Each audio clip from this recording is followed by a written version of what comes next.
HPD conducts thousands of traffic stops a year, and now more than ever, safety is key. WHLT's Carmen Farish has a few tips to make traffic stops safer for both the driver and officer.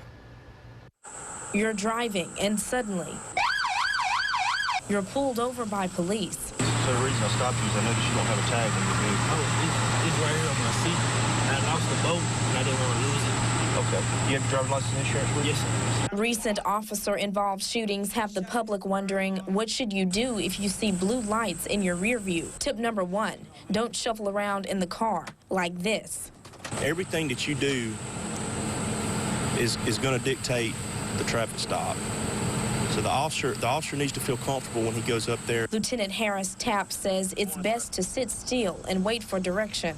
Sit with your hands on the steering wheel where he can see your hands, and when he gets up to the vehicle, he'll introduce himself and ask you for the information that he needs. Tip number 2, if you have a weapon in your car, be up front. Yeah, you don't have any weapons or anything in the glove box? No, sir, not in the glove box. I got one right in the console. It's in the console? Okay. Just go ahead and grab your insurance for me, okay? It's in the glove box and your insurance is in there. Tell him. Don't reach over there and open your glove box and a gun fall out. And if you ever wonder why having a weapon could lead to the driver getting out of the car, I would feel safer back here because of traffic, or you have a weapon in the car. It may not mean any harm, I understand that, but I would feel safer if you would come back to the back and we'll conduct business back here. It'll be safer for you and for me. it's a safety precaution. When you're asked to get out of the car, does that change your mindset a little bit? In a way, but you got to understand it's for the officer's safety.